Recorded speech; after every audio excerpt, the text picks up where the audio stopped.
a tu casa de oración, Señor, a este lugar que hemos destinado, Padre, para rendirte culto a ti en este día santo.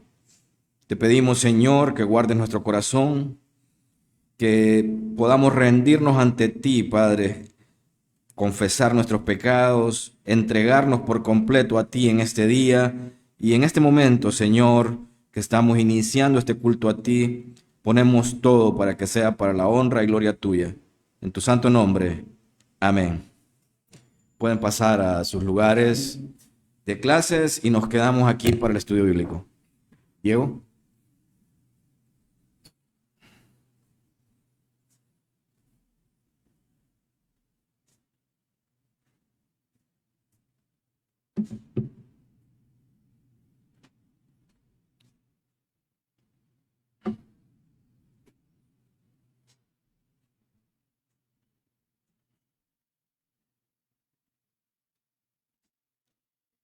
Bien, hermanos, anteriormente describimos a la Biblia como la palabra de Dios y que es la llave, la llave maestra para abrir toda la casa del crecimiento espiritual. Recordemos que estamos estudiando de la llave del crecimiento espiritual, cómo crecer más espiritualmente. Todos hemos venido a los pies de Cristo, el Señor ha hecho con nosotros la obra de la salvación, pero también nos manda a que crezcamos en espíritu y de manera espiritual para poder tener responsabilidades y privilegios en la obra del Señor. Es decir, que el Señor nos manda, después de que venimos a Cristo, a que empecemos a crecer espiritualmente para que verdaderamente la obra nuestra sea una luz reflejada en el mundo que vivimos. En ese sentido, hermanos, en clases anteriores o en domingos anteriores, describimos a la Biblia, que es la palabra de Dios, como la llave maestra para abrir toda la casa del crecimiento espiritual. También abordamos en su momento que la obediencia es la llave para las habitaciones de los criados. Es decir, cuando nosotros crecemos en obediencia al Señor, crecemos en obediencia a su palabra, también nos abre esas habitaciones de servicio en la cual todos los criados y todos los que somos servidores del Señor podemos crecer espiritualmente. También observamos en domingos anteriores a la obediencia como la llave que abre también ese compartimiento de servir al Señor. Y cuando obedecemos al Señor, inmediatamente vienen responsabilidades y también se nos abren los privilegios en el crecimiento espiritual.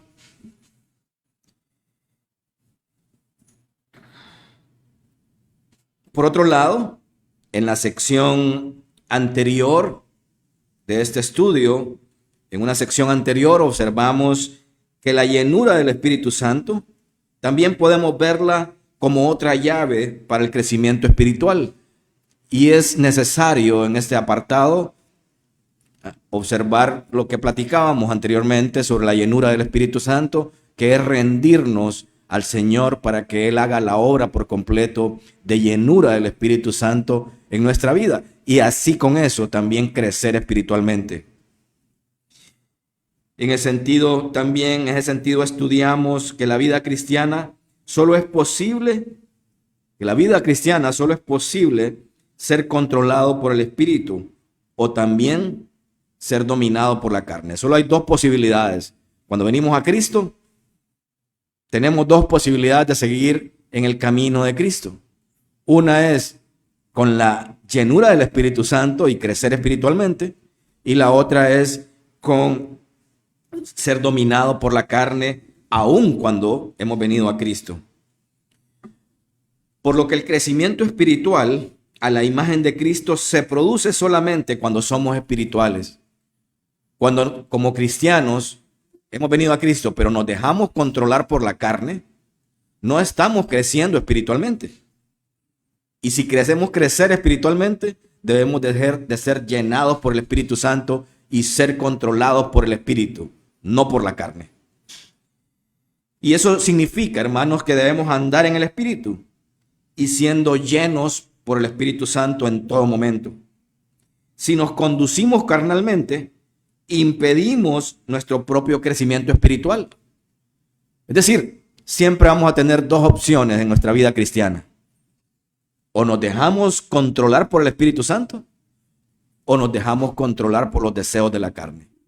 En todo momento estamos ante esa decisión, hermanos. Y solo es a través de la ayuda del Espíritu Santo, en la llenura del Espíritu Santo, que nosotros podemos proceder de manera espiritual a ser controlados por el Espíritu. Si usted quiere dejar que esa decisión fluya en usted, usted como persona natural va a ser controlado por la carne. El día de hoy, hermanos, continuaremos con la segunda parte de la llave que estuvimos conversando, estudiando el domingo pasado. Y es la llave de la confesión de pecados. La llave de la confesión de pecados es esencial para el crecimiento espiritual. Y esta llave es presentada por el pastor que de Dios goce, John Fullerton MacArthur, en su libro Las llaves del crecimiento espiritual.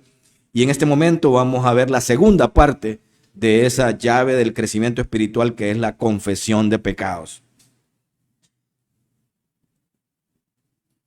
En la primera parte de esta llave, que es la confesión de pecados, observamos a la luz de la Biblia, particularmente tomando la historia de confesión de pecado del rey David en Salmo 51. Recuerdan los que estuvieron el domingo pasado, que estuvimos hablando bastante acerca de ese torrente de confesión de pecados que el rey David se desbordó en esa confesión ahí en Salmo 51. Estudiamos varios elementos sobre la confesión de pecados, entre ellos la naturaleza misma del pecado, las consecuencias al encubrir y no confesar el pecado. Estuvimos hablando varias cosas que implicaban al rey David y en su historia de confesión de pecados, especialmente en ese Salmo 51. Las consecuencias al encubrir y no confesar ese pecado son terribles para la vida cristiana. Alguien puede seguir siendo cristiano sin haber confesado su pecado, pero eso le impide, hermanos, observamos en ese momento el domingo pasado a la luz de la Biblia y específicamente con ese capítulo 51, que si no confesamos los pecados nos impide tener prosperidad y bendiciones en Cristo. Está ahí en la Biblia. La perspectiva correcta del pecado la observamos también la perspectiva correcta de Dios y la perspectiva correcta de nosotros ante la confesión de pecados. El día de hoy estudiaremos y concluiremos la comprensión de esta llave, declarando que aunque estemos limpios de pecado, pero para crecer espiritualmente y ser galardonados en Cristo, necesitamos la confesión de pecados.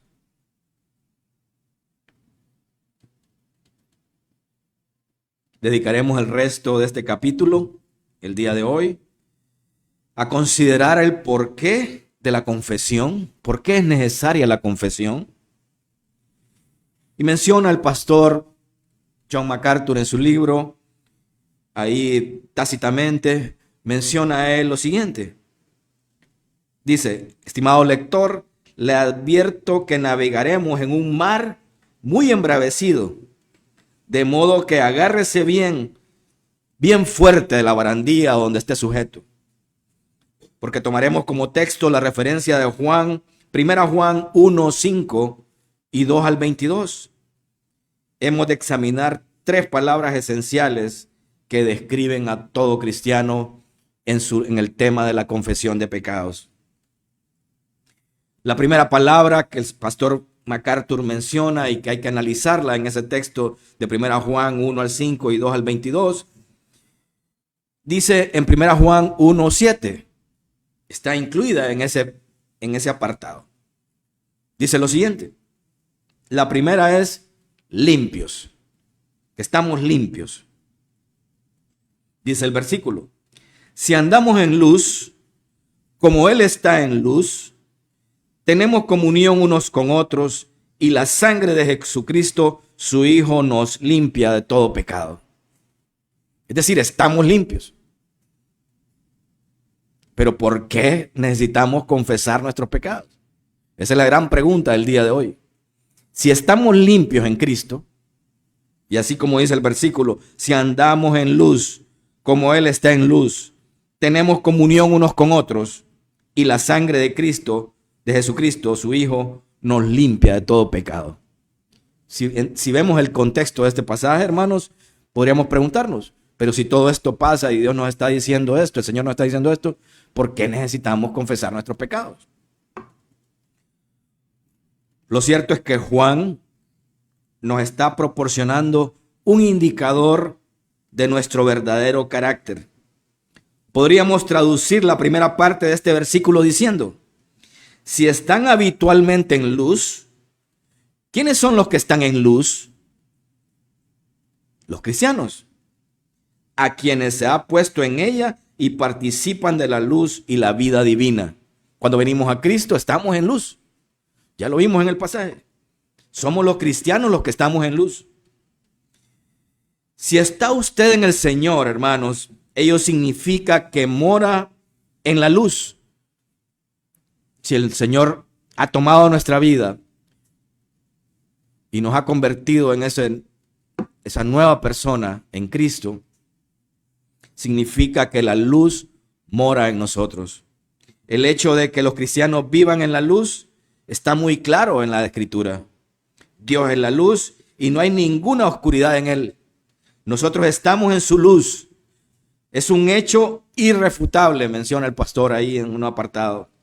Ningún creyente en Cristo puede salirse de esa luz. Los que hemos venido a Cristo y lo que el Señor con su gracia nos ha traído a Él, debemos de estar seguros que que estamos en la luz y no podemos salirnos de la luz. Nos es posible volver a las obras de las tinieblas de manera ocasional.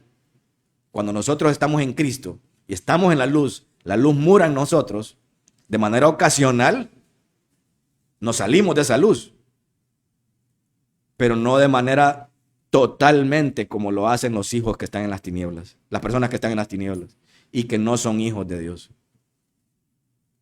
Es decir, que es posible que nosotros en algún momento, ocasionalmente, caigamos o volvamos a obras de la carne o obras de las tinieblas, que no estamos en luz. Pero esas obras son contrarias a nuestra nueva naturaleza. ¿Por qué? Porque nuestra nueva naturaleza nos lleva a arrepentirnos y a estar constritos con ese pecado que hemos hecho de manera ocasional y no se vuelve recurrente o permanente como lo hacen las personas que están en el mundo. ¿Por qué? Porque moramos en la luz. Desde el punto de vista intelectual, y esto también pueden ustedes hacer el análisis mental ahí, hermanos, que desde el punto de vista intelectual, la luz hace referencia a la verdad. Cuando nos decimos, alguien tiene luz, ¿verdad? O hay un bombillo ahí en un lugar, nosotros sabemos que eso es verdad o que está haciendo o que nos estamos dando cuenta de la verdad de algo. El lema de la Universidad Nacional Autónoma de Honduras es luz en aspicio. Y eso significa, ¿verdad? En busca de la luz. En busca de la verdad. Y así sucesivamente podemos observar que la búsqueda de la verdad, intelectualmente hablando, es algo que nosotros, ¿verdad?, aspiramos normalmente a buscar la verdad. Y eso también la Biblia lo menciona en 1 Juan 12, 35 al 36, en Hechos 26, 18, 2 Corintios 4, 4 al 6, que la intelectualidad tiene que ver con la búsqueda de la verdad. Pero también, hermanos, desde el punto de vista moral, está relacionado cuando buscamos la luz y tenemos esa aspiración a buscar la luz, está relacionado con la santidad y pureza. Eso lo vemos en Romanos 13, del 11 al 14, en Efesios 5, del 8 al 14, y en 1 Juan 2, del 8 al 11, donde habla claramente que Dios es verdad y santidad, y ningún pecado le alcanza. Y nosotros estamos en Él. Si estamos en luz, la luz mora en nosotros, y por eso tenemos la verdad y tenemos la pureza y la santidad en Dios. Es decir, esa luz que cuando humanamente, de manera intelectual la buscamos, la verdad, nosotros los que estamos en Cristo podemos tener el complemento de la verdad, pero también con pureza y santidad en Dios. ¿Cuál es el resultado de todo esto, hermanos? Que la sangre de Jesucristo, su Hijo, nos limpia de todo pecado. Ya aludimos, menciona el pastor en algún momento, que ya aludimos a esta cuestión en versículos anteriores o en apartados anteriores, donde la sangre de Jesucristo nos limpia de todo pecado. Y es provechoso, menciona él, que la consideremos con mayor profundidad ahora. ¿Por qué la sangre? Que la sangre nos habla simbólicamente de la muerte de Cristo. Como escribe Pedro, fuiste rescatados de nuestra vana manera de vivir, la cual recibisteis de vuestros padres, no con cosas corruptibles como oro o plata, sino con la sangre preciosa de Cristo, como de un cordero sin mancha y sin contaminación. Eso está en 1 Pedro 1, 18 al 19. Observamos que la sangre simboliza la muerte del Salvador. La sangre vertida constituye una provisión constante para nuestra limpieza. Es decir, ya estamos limpios, hermanos, por la sangre de Cristo. En ese sentido, Cristo solo necesitó morir una vez a fin de salvarnos para siempre de nuestros pecados. Ya estamos limpios. El Señor murió una sola vez en la cruz. Vertió su sangre y esa sangre nos limpió. Solo fue una vez. No tiene necesidad de pagar nuevamente el precio cada vez que pecamos. Para nosotros los que estamos en Cristo, no es que cada vez que pecamos nos arrepentimos o confesamos nuestro pecado para que Él nos vuelva a salvar. No. Él ya pagó por nuestros pecados y nos limpió. Y la alusión de esta parte del pasaje es que ya estamos limpios. No necesitamos la confesión para estar limpios, pero sí necesitamos la confesión de pecados para crecer espiritualmente. La propiciación hecha una sola vez y para todas sigue limpiándonos del pecado que cometemos diariamente. Apocalipsis 1 al 5 también habla de lo mismo. Y menciona, al que nos amó y nos lavó de nuestros pecados con su sangre. Cuando Jesús pagó el precio de nuestro pecado vertiendo su sangre, esa sangre se convirtió en un agente limpiador que nos lava de todos nuestros pecados y todas nuestras transgresiones. No porque la sangre de Cristo tuviera alguna cualidad mágica o de carácter místico, como hemos aprendido aquí en nuestra doctrina, sino porque la entrega de su vida constituyó el pago por nuestro pecado.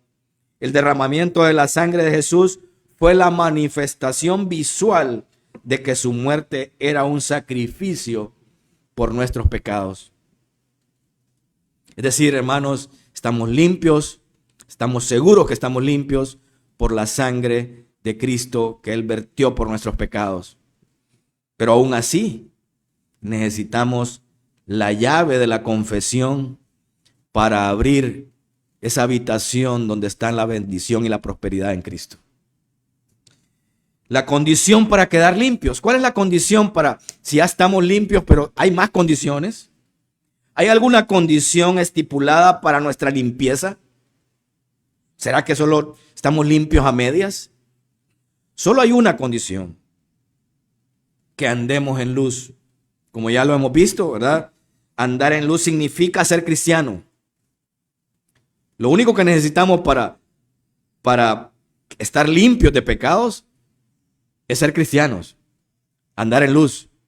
No necesitamos la confesión para estar limpios, pero sí necesitamos la confesión, esa llave de la confesión, para poder captar las bendiciones que Dios tiene preparadas para nosotros, con riquezas en este mundo y en la vida espiritual, que están por medio de la confesión de pecados. La Biblia dice, hermanos, que el que no confiesa su pecado, el que encubre su pecado, no prosperará.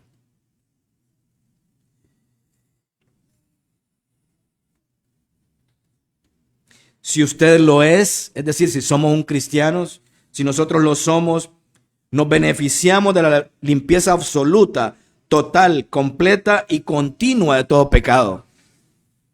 Si somos cristianos, nos beneficiamos de esa limpieza completa que Dios está haciendo en nosotros. Esto lo afirma 1 Juan 1:7. No hay otra condición para la limpieza que estar en luz. La única condición, hermanos, para tener esta limpieza total es estar en la luz. ¿Y quiénes están en luz? Los que somos en Cristo, porque Él mora en nosotros como luz y verdad. Nada más. El versículo significa que si usted y yo estamos andando en la luz de Dios, aunque el pecado venga a nuestras vidas, seguiremos siendo hijos de la luz y seremos limpiados de continuo de ese pecado, porque ninguna oscuridad puede invadir la luz divina. Así que Dios nos limpia y vuelve a limpiarnos continuamente gracias al único sacrificio de la sangre de Cristo. No resulta emocionante, menciona el pastor MacArthur ahí en su libro, esa parte que Dios nos ha limpiado ya y que estamos limpios en Cristo y que por esa limpieza somos luz, hemos venido a luz y irradiamos luz en el mundo, somos luz en medio de las tinieblas. ¿No resulta emocionante?, pregunta él. No tenemos ni un solo pecado sin limpiar en nuestra cuenta. En vez de ser culpables e inmundos, somos limpios de manera continua. Cuando aparece algún pecado en nuestra vida, Dios nos limpia porque estamos en la luz. En Cristo no hay ninguna oscuridad y Él nos mantiene puros. El perdón de pecados, según las riquezas de su gracia, Él perdona también los pecados según las riquezas de su gracia. El perdón de nuestros pecados, hermanos, es parte de las riquezas y bendiciones en Cristo Jesús.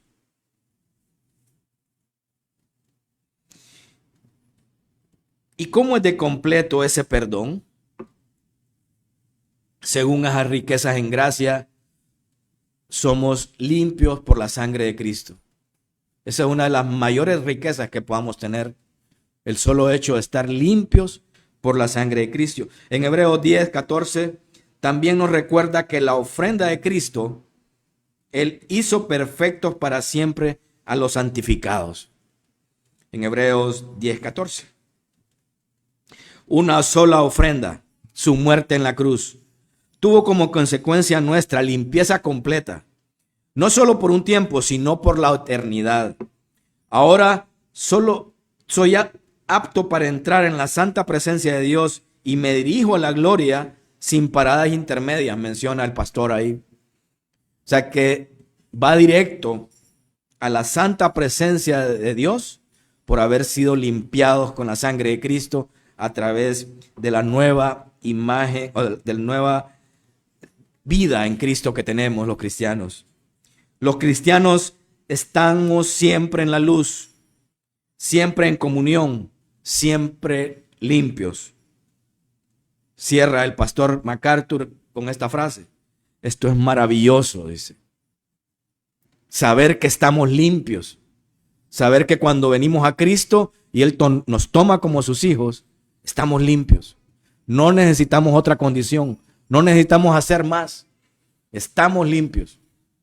Pero aún así, si queremos crecer espiritualmente, necesitamos incrustar la llave de la confesión de pecados para poder entrar en un crecimiento espiritual.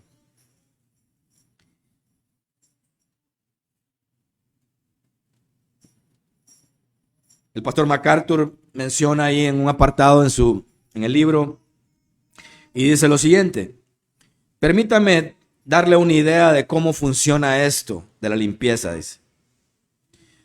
Cuando nuestro Señor lavó los pies a sus discípulos, Pedro se escandalizó de que su Señor se rebajara a realizar tan humilde tarea y le dijo: no me lavarás los pies jamás. Eso está en Juan 13:8. El orgullo de Pedro se sintió ofendido. Lavar los pies era un trabajo de siervos.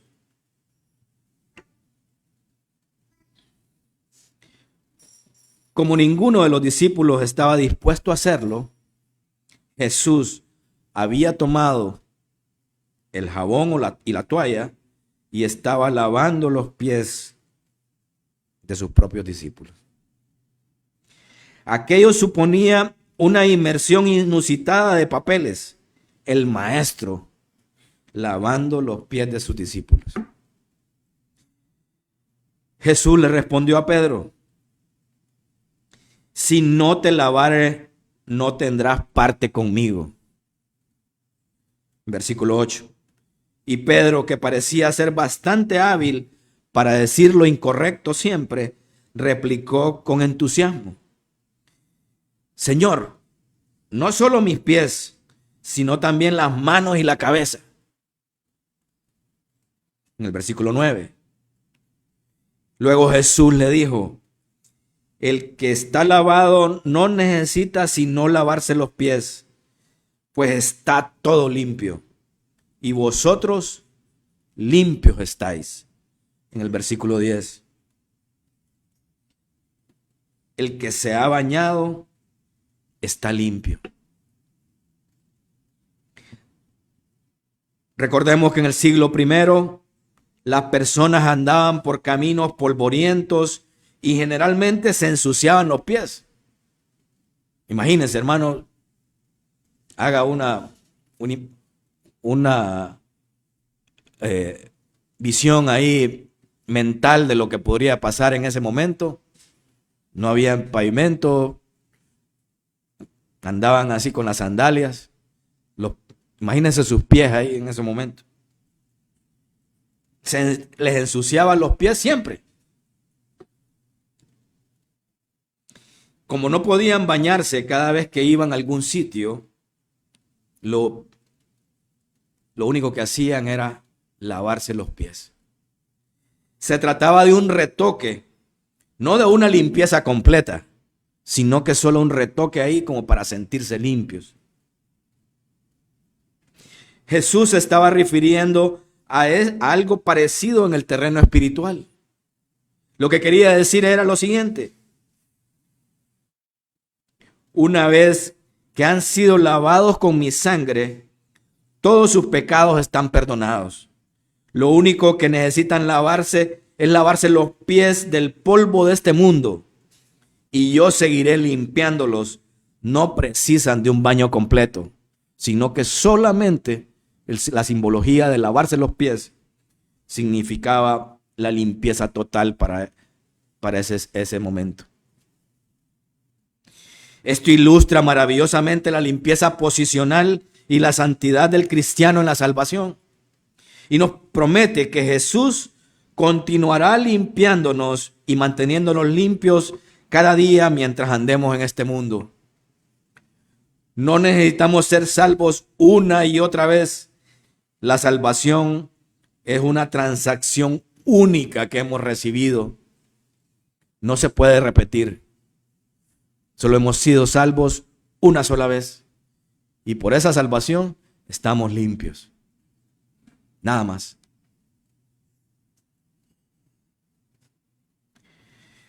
La confesión no es necesario para ser salvos, pero sí es necesaria la confesión de pecados para crecer espiritualmente. Esta llave, hermanos, que estamos aprendiendo todos, implica que reflexionemos internamente como cristianos y como hijos de Dios venidos a Cristo, implica qué estamos haciendo para confesar nuestros pecados y que el Señor pueda obrar en nosotros a través de su Espíritu Santo para poder crecer espiritualmente y no quedarnos como estamos. Estamos salvos por Cristo, por la sangre de Cristo y el perdón de nuestros pecados que Él ya nos limpió. Pero si queremos crecer espiritualmente, si queremos crecer en la vida cristiana, el Señor nos dice que es a través de la confesión de pecados, que es una llave importante que nosotros tenemos ahí y solo es de incrustarla para poder abrir las llaves del crecimiento espiritual. Si la primera palabra, la primera palabra que describe en el pasaje de 1 Juan 1:9 es limpios, la segunda es confesantes. Y dice la 1 Juan 1:9, si confesamos nuestros pecados, Él es fiel y justo para perdonar nuestros pecados y limpiarnos de toda maldad. Pareciera que hubiera una contradicción ahí. Es decir, que debemos de confesar para ser limpios. Y ya vamos a aclarar esto tal como lo menciona el pastor MacArthur en su libro. Dice él, ya lo he señalado en el versículo 7, dice, no hay ninguna condición para ser limpiados.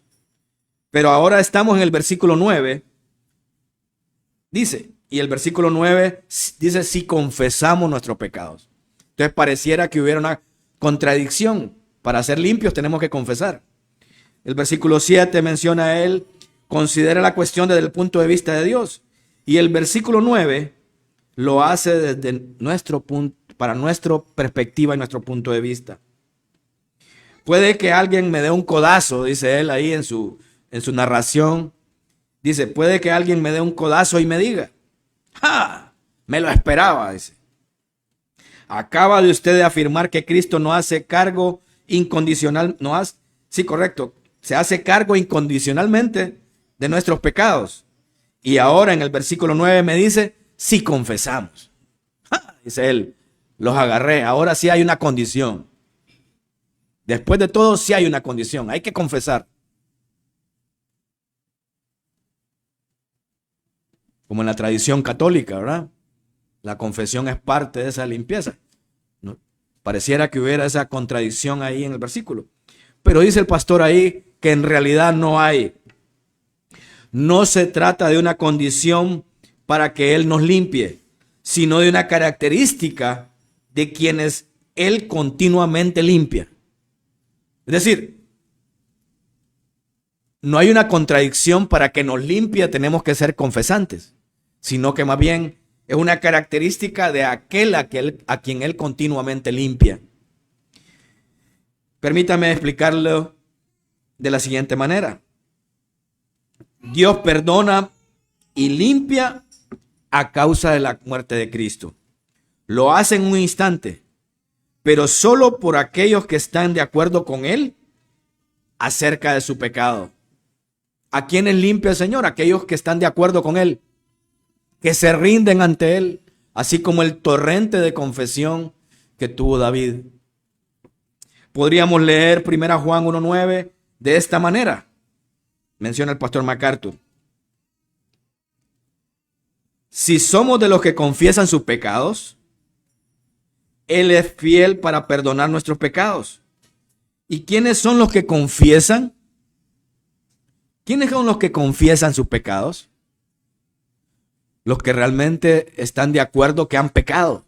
Y eso solo lo pueden hacer los cristianos. ¿Verdad? Entonces no hay contradicción.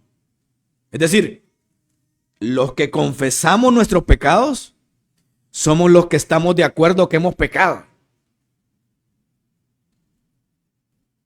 De otra manera, no podríamos confesar nuestros pecados.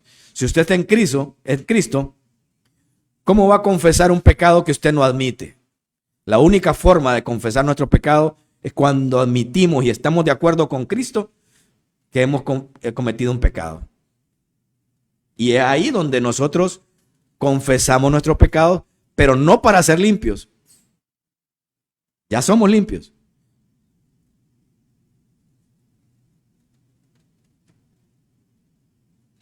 Este versículo no está diciendo lo siguiente.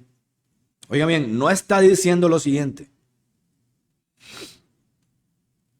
Tienen que confesar sus pecados o de otro modo no los perdonaré. No está diciendo eso. Lo que declara este versículo en efecto es que Dios está constante, habitual y eternamente limpiando nuestros pecados de aquellos que los confiesan, lo cual es otra definición de los cristianos. El cristiano es alguien que concuerda con Dios en que es un pecador. Y cuando concordamos y estamos de acuerdo con Dios de que somos pecadores, ahí somos capaces de confesar nuestros pecados. Por lo tanto, quienes admiten que son pecadores y confiesan su pecado, ahí están siendo limpiados. ¿Y quiénes pueden hacer eso? Solamente los creyentes, solamente los que venimos a Cristo y nos rendimos a Él. Observe también que este versículo dice que Dios es fiel para perdonar. Lo es porque ha prometido que limpiaría y perdonaría, que mostraría misericordia con aquel que confesare. Eso lo vemos en Pedro 28:13. Pero también en Jeremías 31:34 dijo: perdonaré la maldad de ellos y no me acordaré más de su pecado. Dios es fiel porque cumple lo que prometió. Pero nuestro pasaje añade que Dios también es justo o recto cuando hace eso. ¿Cómo podría ser justo Dios al hacer tal cosa? ¿No exige más bien la justicia que el pecado sea castigado? La justicia que conocemos mundanamente castiga al que comete una infracción. Pero ¿cómo Dios es justo cuando perdona al pecador? Claro, dice el pastor, pero Jesucristo ya sufrió ese castigo. Qué tremendo esto, hermano. Él es fiel y justo para perdonar al pecador. O sea que el castigo ya lo tuvo Jesucristo por nosotros.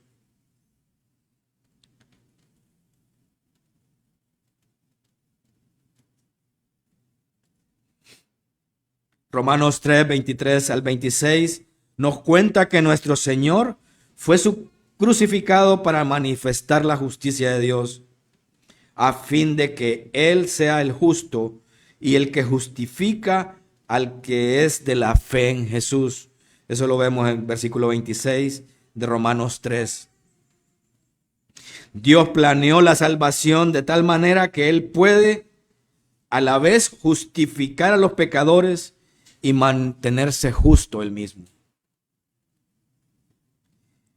El verbo griego traducido para confesar aparece en 1 Juan 1:9, en el presente continuo, cuando habla acerca de confesar. Él es fiel y justo, pero también, ¿verdad? El verbo griego para confesar que aparece en ese pasaje de 1 Juan 1:9 es en el presente continuo y se refiere a una confesión de pecados continua, constante. No solo una vez, sino que continua, constante para los creyentes. No es un acto puntual que sucede una sola vez y que en ese momento confesamos y que ya nomás no lo volvemos a hacer. Se trata de una actitud permanente de conformidad con Dios en lo concerniente con nuestros pecados. Así que la confesión del verdadero creyente es una forma, un hábito continuo, un hábito habitual, constante. Habitualmente debemos de crecer Y para crecer espiritualmente debemos de confesar nuestros pecados. Dios sigue perdonando a los que confiesan, a quienes están de acuerdo con Él en ese pecado que cometieron, en que son pecadores, en ese acuerdo que llegamos con Dios cada vez que pecamos y confesamos nuestros pecados delante de Él. En ese momento, Dios sigue perdonando nuestro pecado. De modo que el hábito invariable en la vida de estos o de los creyentes es reconocer delante de Dios que tienen pecado. Cuando hacen tal cosa, los confesantes revelan ser aquellos que han sido verdaderamente perdonados, los auténticos cristianos, en contraposición a los no creyentes, cuya costumbre es la de negar el pecado en sus vidas. ¿Cómo nos distinguimos los creyentes, hermanos? Que hemos tomado el hábito, tomado la costumbre de llegar a Cristo en confesión de nuestros pecados. El pastor MacArthur también en este subtema de la llave de la confesión dice lo siguiente: permítame ilustrar esto considerando la palabra fe. Según Efesios 2, 8 al 9 y un sinfín de versículos en el Nuevo Testamento, somos salvos por medio de la fe. Sin embargo, ¿puede una persona salva dejar de creer? Menciona él. ¿Puede una persona salva dejar de creer? Por supuesto que no. Si su fe es verdadera, ciertamente seguirá existiendo en él. Creer no es algo que tenga lugar una sola vez. En 1 Juan 5:1 leemos: todo aquel que cree que Jesús es el Cristo es nacido de Dios. Esto podría traducirse literalmente como lo siguiente: cualquiera que está creyendo es nacido de Dios. Es decir, que continuamente está creyendo, es nacido de Dios. Eso fue lo que Jesús quiso dar a entender cuando dijo: si vosotros permanecéis en mi palabra, seréis verdaderamente mis discípulos. Como lo expresó Juan en 1 Juan 5:5. ¿Quién es el que vence el mundo sino el que está creyendo que Jesús es el Hijo de Dios? Es decir, un presente continuo. No es que deja de hacerlo, permanece en ese hábito, un presente continuo. Así que la fe auténtica dura, continua, permanece en el tiempo de los creyentes, en toda su vida.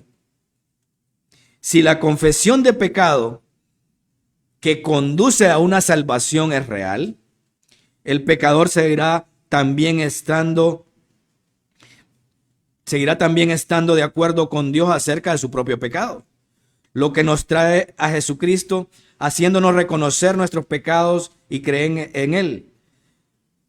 Permanece a lo largo de toda nuestra vida cristiana. Confesar a Cristo, confesar nuestros pecados a Cristo, debe permanecer en toda nuestra vida cristiana hasta que nos vayamos a Él. Este es lo que está diciendo el Espíritu de Dios en su palabra. Aquellos que son salvos continuarán creyendo por fe y asimismo continuarán confesando su pecado. Eso solo lo puede hacer aquellos que son salvos, nada más. Tal vez podría resumirse esto en una sola frase: la confesión continua caracteriza a los creyentes. Es decir, la confesión de pecados, hermanos, para todos los que estamos en Cristo, los que hemos sido limpios, la confesión continua de pecados caracteriza nuestra vida en Cristo. Pueden darse diversos grados de confesión, menciona el pastor, que algunas personas tal vez confiesan más a menudo que otras. Es decir, algunas personas tienen un nivel de confesión más alto que otros. Hay quienes son más sensibles a su pecado que los demás. Dentro de esta sala hay personas que son más sensibles a confesar su pecado que otros. Pero eso no quiere decir que no son salvos, sino que el grado de su confesión ha crecido. E incluso puede haber distintos grados de arrepentimiento. Algunos cristianos parecen experimentar un arrepentimiento más completo o profundo que el de otros cristianos. ¿No podría decirse lo mismo de la fe?, menciona el pastor. Si hay grados diferentes de confesión, es decir, que algunos confiesan más que otros, o algunos grados de confesión más sentimentales que otros, ¿no podría decirse eso lo mismo de la fe? Algunos tienen más fe que otros. Claro que sí. Jesús afirmó que hasta una fe tan pequeña como un grano de mostaza es suficiente. Quiere decir que hay grados de fe. Esto está en Mateo 17:20. A pesar de ellos, tanto la confesión como la fe deben estar presentes en cierta medida. Los que estamos en Cristo tenemos una medida, ¿verdad? Al venir a Cristo tenemos una medida ínfima de fe o de confesión. Pero a medida seguimos creciendo y llegando a los pies de Cristo continuamente, así como lo dice su palabra, de manera continua, hermanos, un hábito en nosotros que sea de manera continua, empezamos a crecer en fe y empezamos a crecer en confesión. A pesar de ello, tanto la confesión como la fe deben estar presentes en cierta medida. Y escuche bien, hermanos, y mientras crezcamos en la vida cristiana,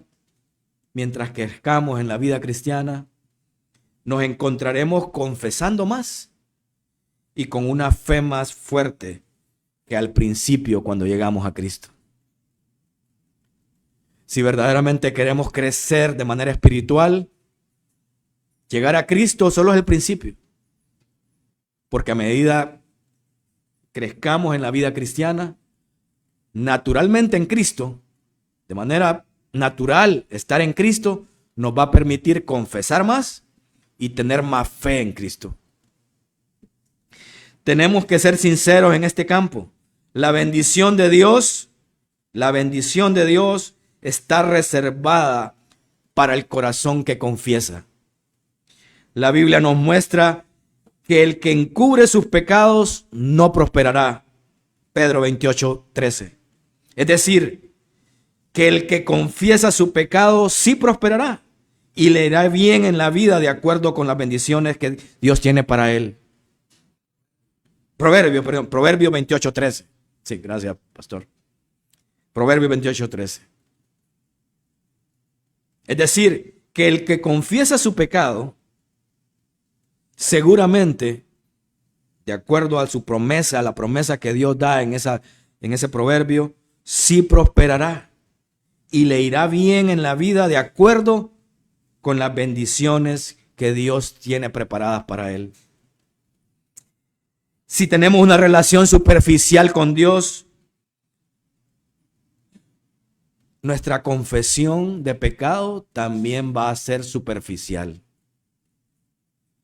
Si decimos, oh Señor, hoy he vuelto a pecar y tú lo sabes. Son muchas las cosas que he hecho mal y no tengo tiempo para abordarlas. Solo te digo que he pecado, pero no tengo tiempo para abordarlas. Estoy siendo superficial y así mismo también es mi confesión de pecados. Seguramente ha oído usted decir a ciertas personas, naturalmente que soy pecador. ¿Acaso no lo somos todos? Si esa es su actitud en cuanto al pecado, hermanos, en este momento, dice el pastor MacArthur, me veo obligado a decirle que debe examinarse para ver si usted es un verdadero creyente. Si cuando nuestra actitud de traer a Cristo nuestros pecados en confesión de pecados es de esa manera superficial y es nuestra actitud habitual, hágase la pregunta, hermanos, si verdaderamente es una característica de ser creyente o está siendo carnal, si no estamos siendo demasiado superficial al momento de venir a Cristo con nuestros pecados. No se conforme con admitir tácitamente que es un pecador. Convenga con Dios acerca de su propio pecado.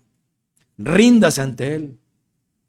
Póstrese ante Él. Humíllese ante Él con ese pecado. Si pudiera ver desde el fondo de su corazón, tan solo una vez, la profundidad de sus pecados como Dios las ve, su vida jamás volverá a ser la misma. Haga el ejercicio, hermanos. Hagamos todos el ejercicio de ver la profundidad del pecado que hay en nosotros, del corazón. Vayámonos interiormente a hacer un análisis de nuestro pecado en el corazón que hay. Verdaderamente la vida en Cristo, si somos creyentes verdaderos, no va a ser la misma. Para ir finalizando, el pastor MacArthur menciona que hay que ganar las batallas. Dice, hasta ahora hemos visto que la limpieza y la confesión caracterizan la vida de una persona cristiana. La limpieza, hemos sido limpios por Cristo, pero también la confesión caracteriza la vida cristiana. Una tercera cualidad común en todos los creyentes es la victoria.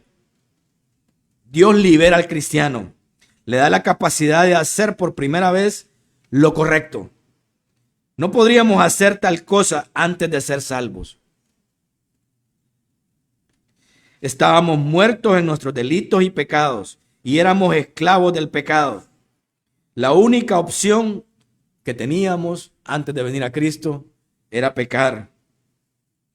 Ahora contamos con la fuerza para hacer prevalecer esa fuerza en Cristo contra el pecado. ¿Quién necesita esto? ¿Puede un cristiano en su voz interior o a viva voz decir, puesto que voy a ser un pecador el resto de mi vida y tengo que seguir confesando los pecados, no hay necesidad de que me esfuerce por conseguir la santidad? De todos modos ya estoy limpio. ¿Viviré simplemente como me plazca? ¿Podrá algún creyente verdadero decir eso? Juan responde a los que tenían esta filosofía de vida. En 1 Juan 2:1, Juan responde, hijitos, hay que decir, menciona el pastor, que Juan tenía 90 años cuando escribió esto. De modo que podía utilizar una expresión así, es decir, ya era un veterano y podía decir así, hijitos, estas cosas os escribo para que no pequéis.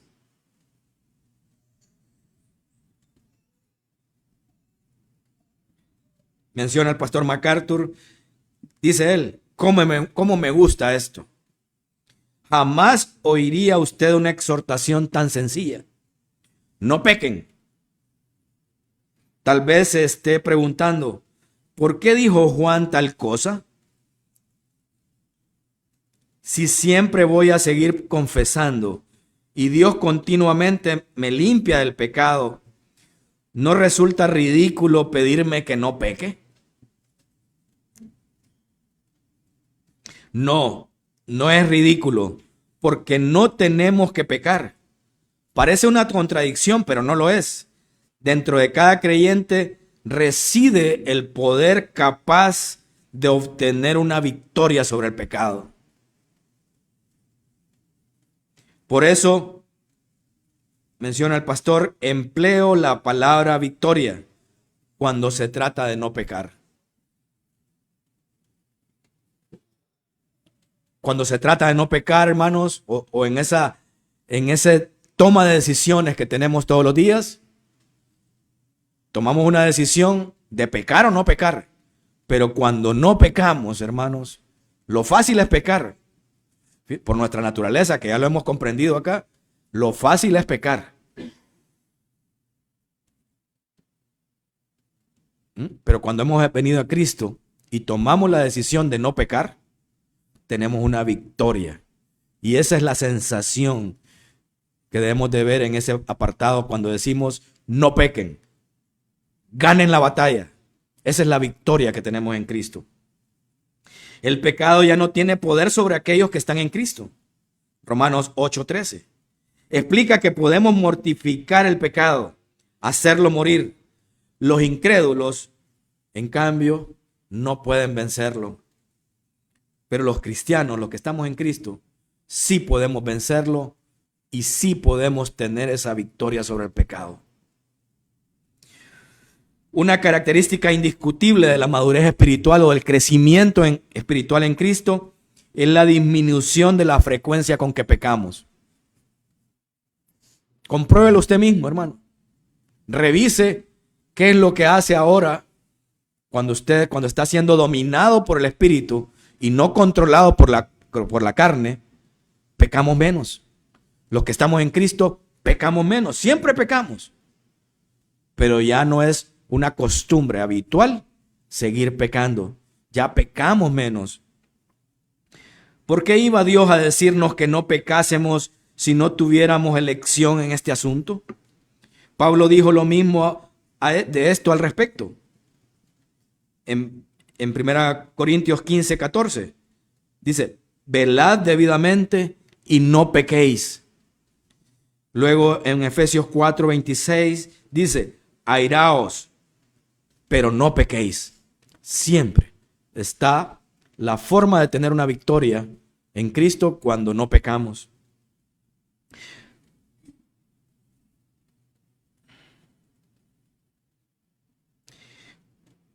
Luego en Tito 2:11-12, el apóstol menciona, porque la gracia de Dios se ha manifestado para salvación a todos los hombres, enseñándonos que, renunciando a la impiedad y a los deseos mundanos, vivamos en este siglo sobria, justa y piadosamente. En otras palabras, le está diciendo, no debemos de pecar.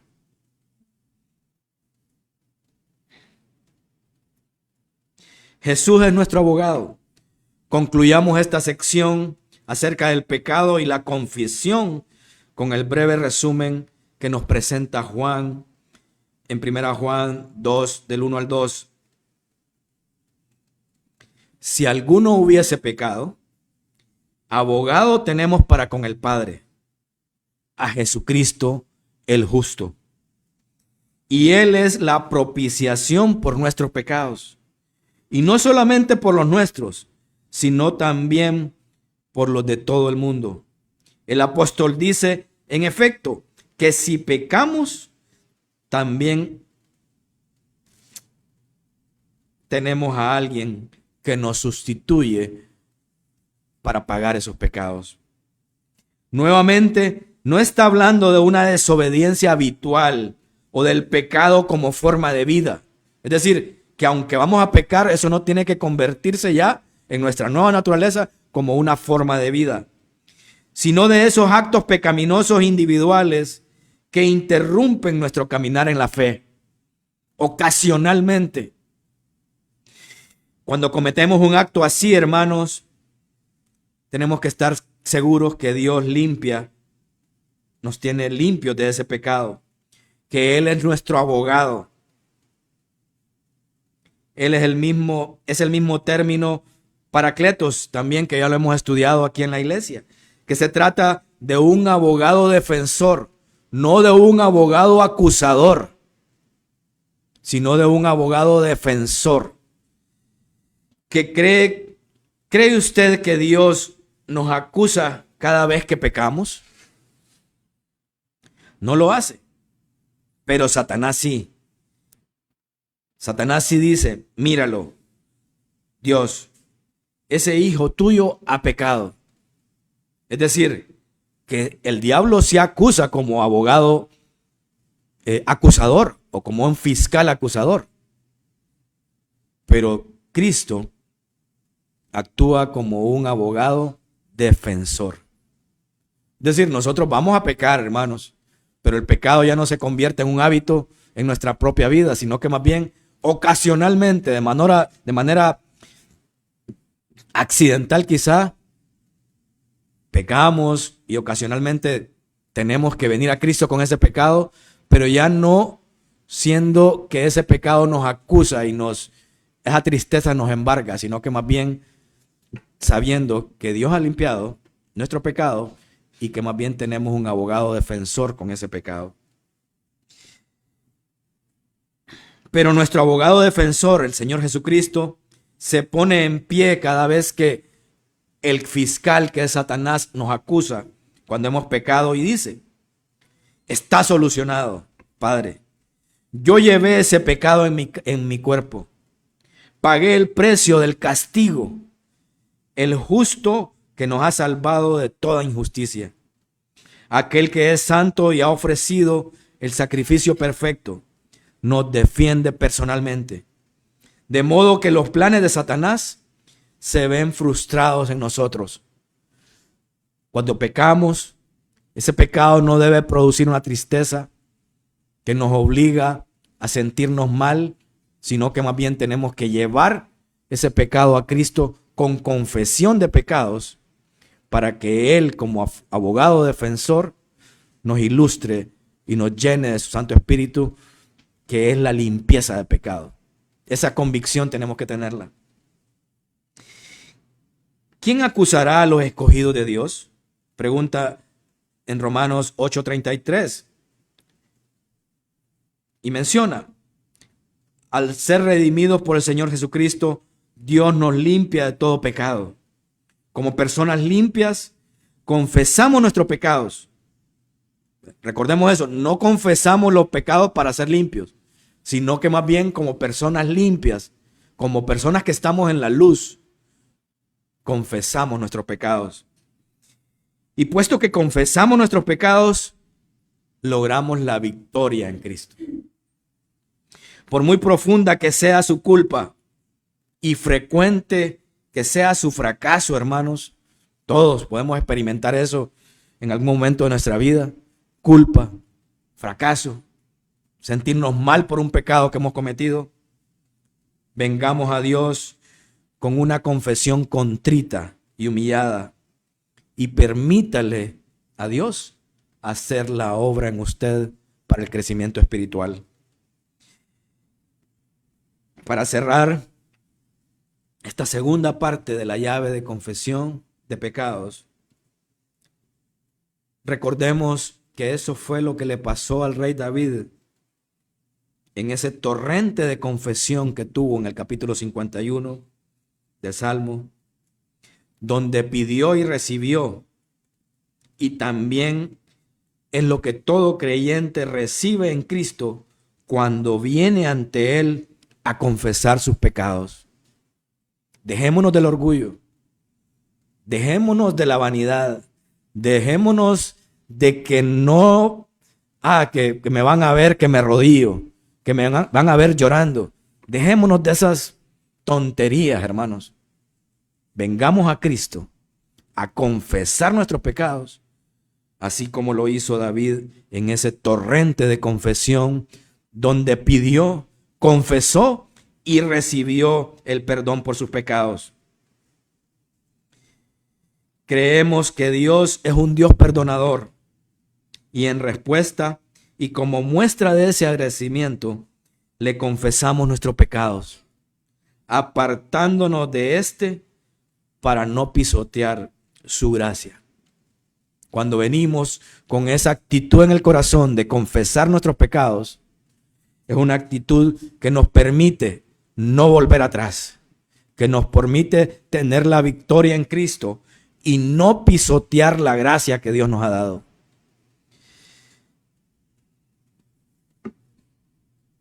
Damos gracias a Dios por estar limpios y perdonar nuestros pecados de una vez por todas cuando vertió su sangre por nosotros, pero dejamos de recibir las bendiciones de Dios que Dios tiene preparadas para nuestra vida cristiana y no crecemos espiritualmente si no usamos la llave de la confesión de pecados.